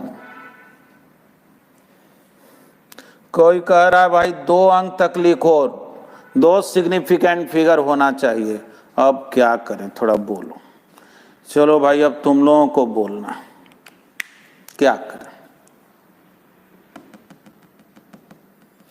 हाँ जी, कुछ लोग बोल रहे हैं कि सर 3.3 लिख दीजिए, है ना। श्रेयास, शुभम, अथर्व कश्यप, आशीष सब बोल रहे हैं 3.3 लिख दीजिए। आयुष बोल रहे हैं नहीं 3.2 ही लिखिए। नहीं, दिव्यांशु बोल रहे हैं, आयुष चौधरी है 3.3, आरती बोल रही है 3.2। हाँ आइए देखिए ध्यान से बोलेंगे, देख लो अभी सिखाए थे, यही ना कट ऑफ डिजिट है, क्योंकि 2 ही सिग्निफिकेंट फिगर में लिखना है तो ये कट ऑफ डिजिट है। अब ये बताना कट ऑफ डिजिट के बाद क्या है, तो 5 है, तो 5 के इक्वल है। हम लोग सीखे थे 5 से जब बड़ा रहता है तो 1 से बढ़ा दो, छोटा रहता है तो ज्यों का त्यों छोड़ दो। ये तो 5 ही आ गया, तो ये देखना 5 के बाद कोई नॉन जीरो आया है क्या, तो हाँ नॉन जीरो है, 1 है, तो बोलेंगे कि तब इसको 1 बढ़ा दो, 3.3। यहाँ बोलेंगे क्या कि 5 के बाद जो नंबर है, the digit after 5 is greater than 0 या इज नॉन जीरो, सीधे लिख दे रहे हैं। यानी देखो जी, अब इसमें भी बहुत बुद्धि नहीं लगाना है। अगर इक्वल टू 5 आ जाए, अब 5 के बाद अगर कोई नॉन जीरो टर्म हो तो इसको बढ़ा देना। 5 के बाद नॉन जीरो हो तो इसको बढ़ा देना, कुछ भी रहे नॉन जीरो। उम्मीद है समझ गए होंगे आप लोग। अब चलिए थोड़ा ऐसे समझिए, अब x इक्वल टू 3.250 है। देखना देखना, बढ़िया से सीखना। देखिए आप जो पूछेंगे ना वो तो हम जान ही रहे हैं कि अगला क्वेश्चन आपका क्या है, इसीलिए ना रूल बताया जा रहा है और अलग अलग पॉइंट क्यों लिखा जा रहा है। ठीक है, फिर से क्या बोले, कट ऑफ डिजिट। तो कट ऑफ डिजिट किसको बोलते हैं, बस उसी डिजिट तक लिखना है, क्योंकि क्वेश्चन में कह दिया है कि आपको राउंडिंग ऑफ करना है अप टू 2 सिग्निफिकेंट फिगर, 2 ही सिग्निफिकेंट फिगर, तो यही मेरा कट ऑफ डिजिट है। इसके बाद जो नंबर है 5 से ज़्यादा है तो 1 से बढ़ा दो, 5 से कम है तो एज इट इज रहने दो, और अगर 5 ही आ गया तो देखो कि 5 के बाद कोई नॉन जीरो है क्या, तो हाँ नॉन जीरो है, तो बोलेंगे तो ठीक है इसको 1 से बढ़ा दो। अब चलो यहाँ तो 5 के बाद 0 आ गया, तब क्या करें, तब कहना कि ये देखो 5 के पहले ऑड है कि इवन है, तो ये इवन है, तो इवन रहे ना तो ज्यों का त्यों रहने दो। यहाँ बोलेंगे क्या कि 2 जो है यानी कट ऑफ डिजिट जो है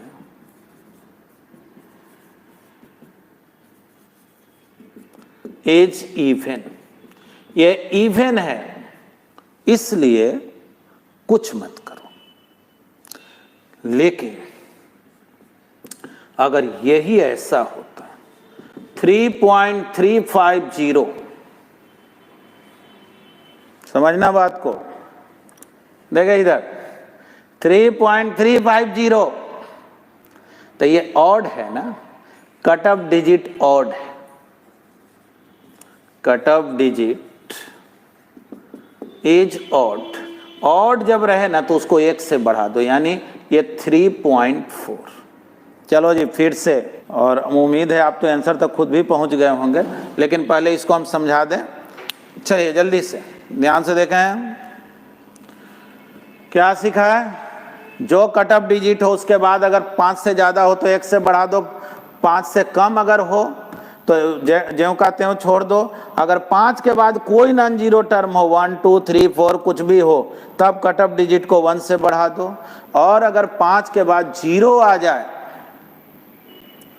नॉन जीरो टर्म नहीं है, 0 आ गया, तो देख लो ये इवन है कि ऑड है। कट ऑफ डिजिट अगर इवन है तो कुछ मत करो, और ऑड है तो 1 से बढ़ा दो। उम्मीद है इसमें कोई दिक्कत तो नहीं है। पूछ रहे हैं कि 3.255 हो तो क्या करेंगे, 3.255 हो तो क्या करें, और 2 डिजिट तक लिखना है। अरे तो 5 के बाद नॉन जीरो आ गया ना, अभी ना सीखे, ये 1 आया था तो 1 भी तो नॉन जीरो ही ना था। तो 5 आ जाए, 8 आ जाए, कुछ भी आ जाए, तो ये तो नॉन जीरो है, तब इसको 1 से बढ़ा देंगे, 3.3 हो जाए। उम्मीद है आपको जवाब मिल गया होगा। ठीक, देख लीजिए आप लोग, तो एक क्वेश्चन हम देने वाले हैं और उसमें आपको राउंडिंग ऑफ करके दिखाना। आगे बढ़ते हैं और एक क्वेश्चन आपको देते हैं, आपको जवाब देना है, उसको राउंडिंग ऑफ करना है।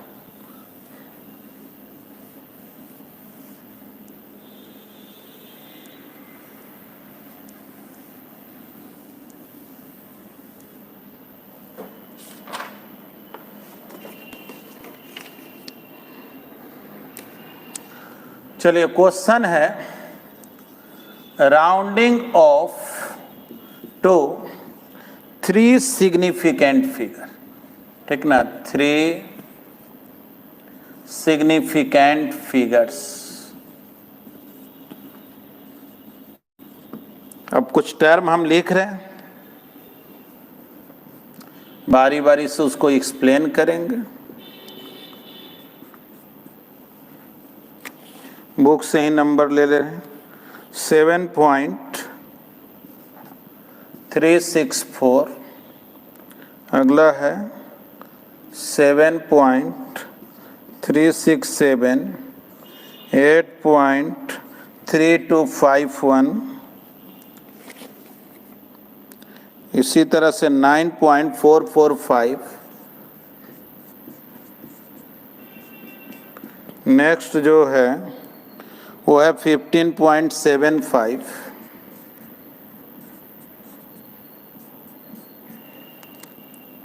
और 15.7500। 3 सिग्निफिकेंट फिगर तक लिखना है।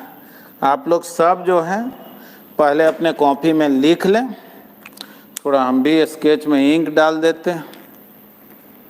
देखो तो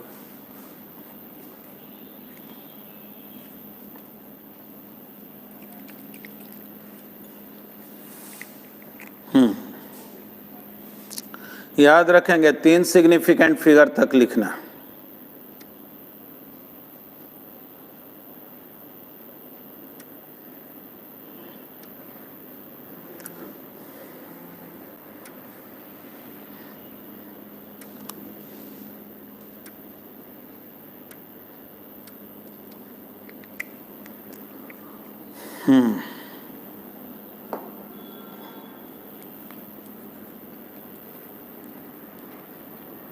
अच्छा, ढेर सारा क्वेश्चन है तो थोड़ा आप लोग हो सके कंफ्यूज हो रहे हो कि किसका क्या जवाब दें, है ना।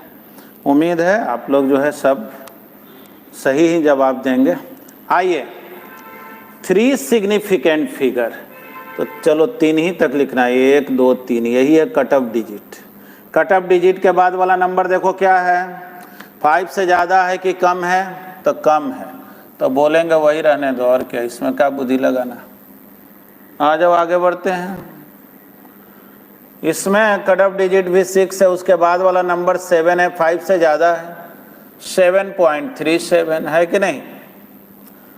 इसमें क्या करें जी, 1 2 3, यही 2 है कट ऑफ डिजिट। इसके बाद वाला 5 है, ये तो जानते हो 5 के बाद क्या है, तब 5 के बाद नॉन जीरो है, तो नॉन जीरो है तब तो एक बढ़ जाएगा, यानी 8.33। अब चलो ये क्या है जी, 9.445।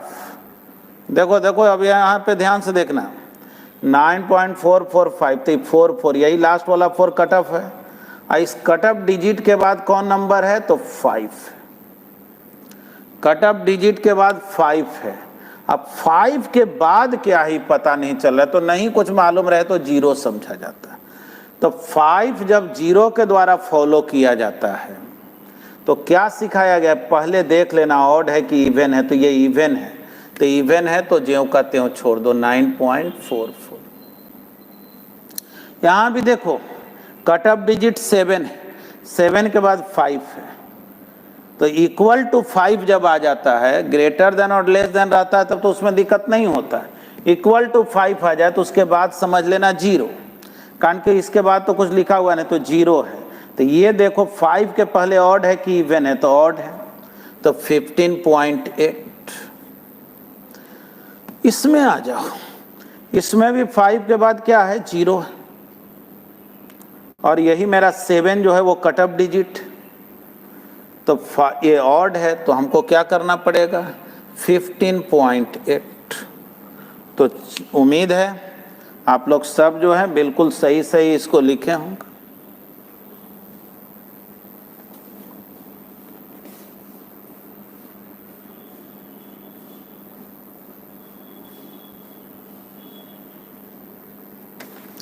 ठीक है, कोई दिक्कत तो नहीं, ऑर्डर कर दिए 6 नंबर तक। चलिए लास्ट दोनों को एक बार फिर से बताइए, कोई बात नहीं, आइए ये लास्ट दोनों जो है ना इसको समझे। 15.75, तो 15.75 है, तो हमको 7 तक ही लिखना है, और 7 के बाद वाला नंबर इक्वल टू 5 आ गया। तो ये देखो कि 5 के बाद कोई नॉन जीरो टर्म है कि जीरो है, तो कुछ नहीं है तो समझो जीरो है। तो 5 के पहले देखो ऑड है कि इवन है, तो ऑड है, ऑड रहने पर एक बढ़ा दिया जाता। यहां भी देखो 4 के बाद 5 था, तो 5 के पहले इवन था, तो इवन था तो हम लोग जो है कुछ नहीं किए, वैसे ही छोड़ दिए, समझ गए ना, इवन था इसलिए वैसे ही छोड़ दिए। लेकिन ऑड रहा तो एक बड़ा, वही बात तो यहाँ भी है, देखो कट ऑफ डिजिट मेरा 7 है, कारण कि 3 ही अंक में लिखना ही है, उसके बाद 5 है, और 5 के बाद जीरो है, तो 5 के बाद जब भी जीरो रहे, चाहे कुछ नहीं लिखा रहे, तो पहले वाला देखना ऑड है कि इवन है, तो ऑड है तो एक बढ़ा देंगे। उम्मीद है समझ गए होंगे, ठीक। एक मिनट, अब जो है आपको एडिशन सब्ट्रैक्शन में राउंडिंग ऑफ कैसे करना है इसको बतलाते हैं।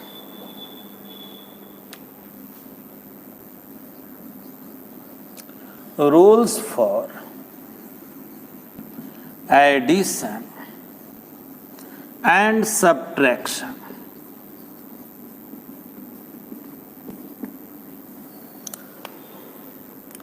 और याद रखना ये राउंडिंग ऑफ के लिए रूल सिखाया जा रहा है, ये नहीं कि हम 9 10 सॉरी स्टैंडर्ड 1 2 वाला एडिशन सिखा रहे हैं।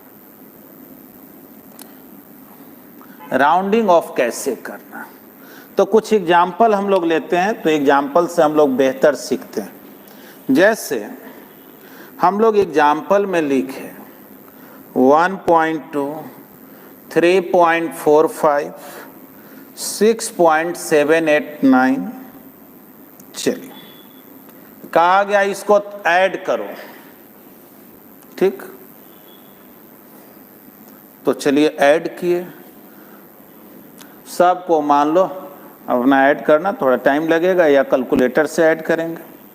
तो देखो ऐड करोगे तो क्या आ गया 11.439। लेकिन तुम देखोगे ना आंसर ये है ही नहीं, ऐसा आंसर ही नहीं। तो अब क्या करें, क्योंकि बुक में देखो जो भी आंसर दिया रहता है ना, ज्यादातर बुक खास करके SC Verma complete round of करके आंसर देता है, इसीलिए बहुत सारे स्टूडेंट को कंफ्यूजन हो जाता। ध्यान से सुनना, इसको ऐड करना है, क्या करें, यही आंसर तो मेरा आ रहा है। बोलेंगे कि नहीं, इसमें ये देखो कि पॉइंट के बाद सबसे कम सिग्निफिकेंट फिगर किसमें है, ठीक ना। क्या देखना है, least number minimum number of significant figure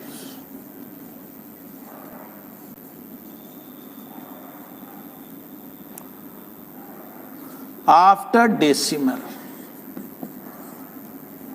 decimal के बाद जो है ना, देखो लिस्ट नंबर किसमें है, तो पॉइंट के बाद इसमें एक सिग्निफिकेंट फिगर है, इसमें 2 है, इसमें 3 है। तो बोलेंगे ना कि जो सबसे कम है उसको फॉलो करना है, यानी कि आंसर में पॉइंट के बाद एक ही सिग्निफिकेंट फिगर होना चाहिए। तो एक ही सिग्निफिकेंट फिगर होना चाहिए, यानी मुझे जो है ना यही 4 तक ही लिखना है, इसके आगे का नहीं लिखना है। तो ये भी देख लो 4 के बाद कौन टर्म है, तो 4 के बाद है 3, और 3 जो है वो लेस देन 5 है ना, तो 3 जब लेस देन 5 है तब तो इस पर कोई फर्क पड़ना नहीं है, यानी सही आंसर क्या हो गया, राउंडिंग ऑफ करके आंसर क्या होगा 11.4। मतलब ये समझे कि नहीं, एडिशन हो या सब्ट्रैक्शन हो, पॉइंट के बाद देखना है कि सबसे कम सिग्निफिकेंट फिगर किसमें है, और आंसर में भी सबसे कम सिग्निफिकेंट फिगर होना चाहिए। आइए, एकदम आसान तो है ही। अब जो है ना एडिशन और सब्ट्रैक्शन हो कोई मतलब नहीं रखता है। चलो एक एग्जांपल और लेते हैं, 12.63 माइनस 10.2। सॉल्व करोगे 2.43 आएगा। बोलो जल्दी से, क्या ये सही है लिखना? तो जाहिर है सही नहीं है, हमको राउंडिंग ऑफ करके लिखना है। तो राउंडिंग ऑफ करने में क्या ख्याल रखें, तो पॉइंट के बाद इसमें एक सिग्निफिकेंट फिगर है, इसमें 2, हमको आंसर एक में ही तब लिखना पड़ेगा। तो एक में लिखना पड़ेगा तो आंसर क्या हो जाएगा 2.4 हो जाएगा। इसमें कोई बुद्धि तो लगाने की जरूरत है नहीं। चलिए, उम्मीद है आप लोग समझ गए, है ना।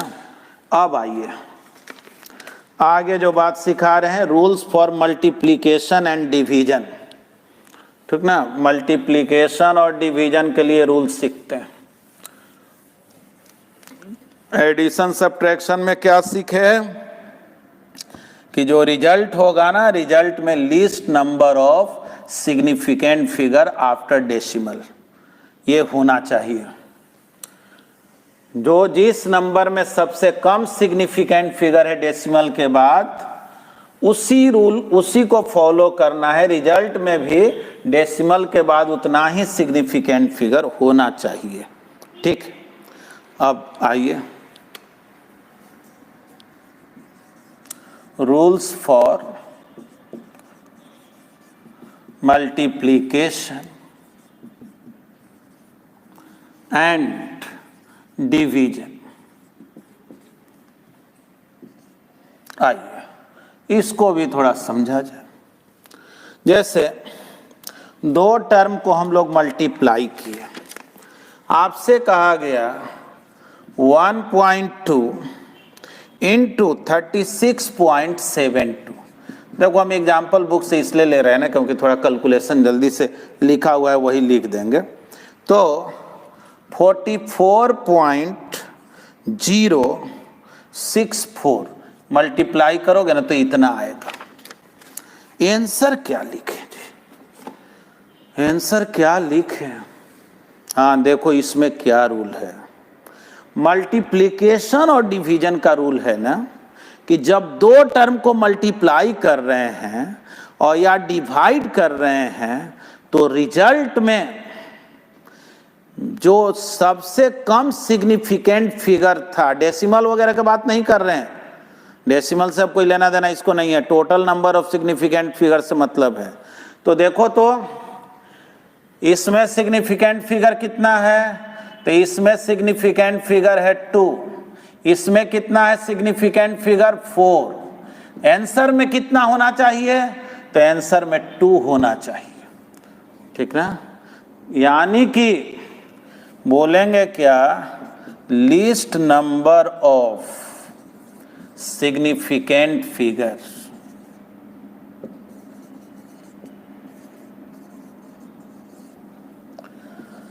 are required in result, ठीक। देखो जी, तो बोलेंगे दो ही सिग्निफिकेंट फिगर चाहिए, क्योंकि देखो ये पॉइंट से इसमें कोई लेना देना नहीं है। टोटल सिग्निफिकेंट फिगर 2, इसमें 4, यानी आंसर में क्या होना चाहिए 2, तो 2 तो यही हो गया। अच्छा ठीक है, इसके बाद जो है 0 है, तो बोलेंगे 0 होने से तो इसको कोई फर्क पड़ना नहीं, इसलिए इसको ऐसे लिखते हैं, है ना, इस तरह से लिखेंगे, बस याद रखिए। अब देखें, अगर डिवीजन का बात किया जाए, डिवीजन में भी सेम रूल को फॉलो करना है। एडिशन सब्ट्रैक्शन का सेम रूल होता है, उसमें पॉइंट के बाद वाला देखा जाता है कि कितना सिग्निफिकेंट फिगर है, और मल्टीप्लिकेशन डिवीजन में जो है ना टोटालिटी में देखा जाता है। तो इसमें जैसे क्वेश्चन है 1100 डिवाइडेड बाई, ठीक ना, 1100 मीटर पर सेकेंड डिवाइडेड बाई 10.2 मीटर पर सेकेंड, ठीक। कह रहा है कि मतलब इसको हम राउंड ऑफ कैसे करें, राउंड ऑफ कैसे करें। देखो यहाँ यूनिट लिखा हुआ है, तो जाहिर है इसमें 4 सिग्निफिकेंट फिगर, इसमें कितना 3, मुझे कौन फॉलो करना है, तो मिनिमम वाला, यानी आंसर लिखना है 3 सिग्निफिकेंट फिगर में। और जब आप इसको डिवाइड करेंगे ना, तो आप कैलकुलेटर से करके देखिए, आपको आएगा 107.8431373। अब इतना आ गया। आंसर क्या लिखे, अब जब बुक में आप आंसर देखेंगे ना, आप इसको डिवाइड करके लाए, बुक में आंसर देखेंगे, आंसर विचित्र रहेगा, आप एकदम कंफ्यूज कर जाइएगा कि ये भाई ये सब क्या किया हुआ है, हमको समझ ही में नहीं आ रहा है। देखिएगा 3 सिग्निफिकेंट फिगर है, उतना ही आंसर होना चाहिए, यानी आंसर यहीं तक होना चाहिए, लेकिन 7 के बाद वाला टर्म 8 है ना, तब तो 5 से ही ज़्यादा है तो 1 बढ़ा देंगे, यानी कि इसको 108 लिखें, यही आंसर होगा।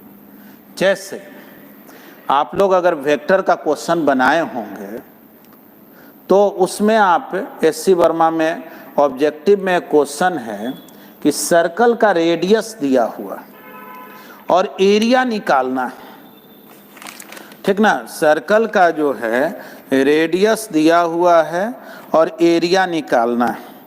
जैसे ये आपके लिए क्वेश्चन, आपके पास मोबाइल है ही, आपके पास कैलकुलेटर भी है, तो ये ऑब्जेक्टिव 1 का क्वेश्चन नंबर 6 है, वेक्टर चैप्टर का।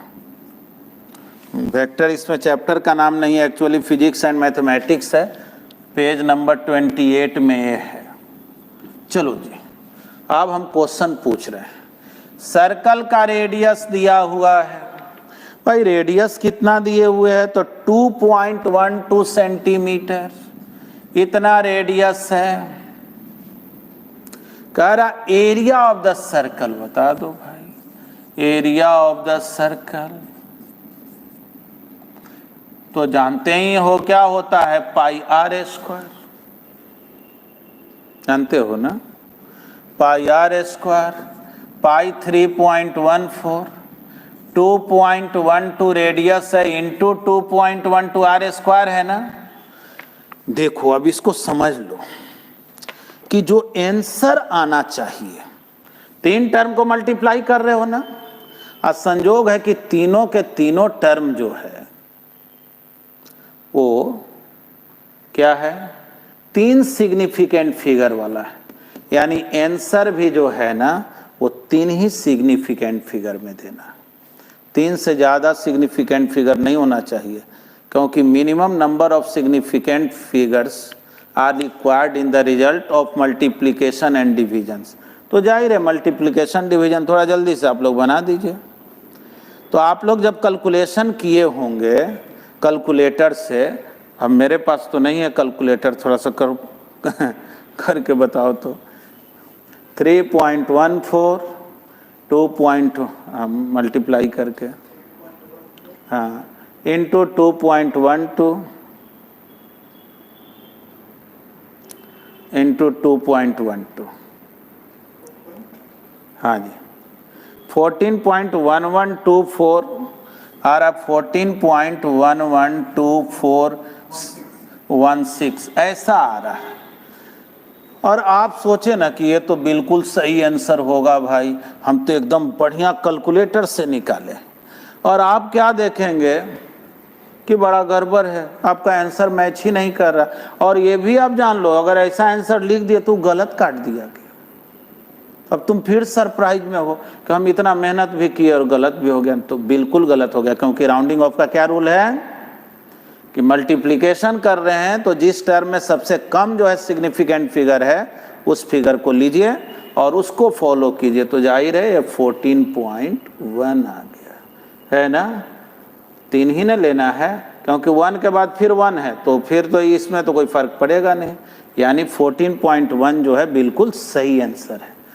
तो चलिए उम्मीद है कि आप लोग जो है आज पूरी तरह से सिग्निफिकेंट फिगर को समझे हैं, राउंडिंग ऑफ को समझे हैं, है ना। आप जो है already division, multiplication, addition, subtraction इसका भी रूल समझ गए हैं। तो इस तरह से याद रखेंगे, एससी वर्मा के बुक में जितना भी आंसर है ना वो सब राउंडिंग ऑफ में दिया हुआ है। इसीलिए बहुत बार क्वेश्चन बनाने के बाद स्टूडेंट कंफ्यूज, अच्छा जैसे मान लो आ गया 21.75 मीटर, थोड़ा जल्दी से हमको बताना, इसको राउंडिंग ऑफ करना है, ठीक ना, राउंडिंग ऑफ करना है 2 सिग्निफिकेंट फिगर तक। यहां लिख दे रहे rounding off to 2 significant figures, 2 significant figures। जल्दी से बता दो भाई क्या होगा। देखो बिल्कुल सब एकदम फटाफट बोलने लगा। बोलेंगे क्या, 2 ही सिग्निफिकेंट फिगर, तो मेरा 1 ही ना कट ऑफ डिजिट हो गया। अब 1 के बाद वाला नंबर 7 है तो इसको 1 बढ़ाना पड़ेगा, 22 मीटर। देख लेना काइनेमैटिक्स जब हम लोग पढ़ेंगे ना तो उसमें देखेंगे कि आंसर आ रहा है 21.75 और वो दे दिया है 22 मीटर। हम लोग कंफ्यूज कर जाते हैं कि अरे भाई हम तो इतना मेहनत किए, आई सीधे 22 कहाँ से ला दिए। तब पता चलेगा कि हाँ हम राउंडिंग ऑफ जानते हैं, उसके आधार पे काम कर लिए। तो चलिए ये क्लास को हम लोग यहाँ पे फिनिश करते हैं। आगे जो है कुछ और आपको मैथमेटिकल कैलकुलेशन बतलाएंगे अगले क्लास में, और फिर हम लोग काइनेमैटिक्स पे आएंगे। तो उम्मीद है आप सब जो है बेहतर ढंग से समझ रहे हैं, और आप लोगों को निश्चित रूप से जो स्टडी मटेरियल है वो भी अपलोड करवा देंगे, जिससे जो लोग अगर बोर्ड से नहीं बना पाएंगे तो वो ऐसे एक बात याद रखिएगा, अपने से आप नोट्स बनाते हैं तो कितना बढ़िया से बनाइएगा। ऐसे लिखिएगा ना कि भाई मल्टीप्लिकेशन का रूल क्या है, तो बोलेंगे कि जिस नंबर में, एक चीज़ जानना, लैंग्वेज बहुत मायने नहीं रखता, ये सब सेंस से जुड़ा हुआ चीज़ है। जैसे हम लोग आपस में बातचीत करते हैं ना वैसे भी लिख सकते हो। बोलेंगे जिस टर्म में सबसे कम सिग्निफिकेंट फिगर है, रिजल्ट में भी उतना ही सिग्निफिकेंट फिगर होना चाहिए। अगर बात मल्टीप्लिकेशन और डिवीजन का हो रहा है, अगर बात एडिशन और सब्ट्रैक्शन का हो रहा है, तो पॉइंट के बाद जिसमें जितना ही सबसे कम जो है सिग्निफिकेंट फिगर होगा उसके अकॉर्डिंग काम करेंगे। तो चलिए गुड बाय, फिर हम लोग मिलेंगे। Have a nice day.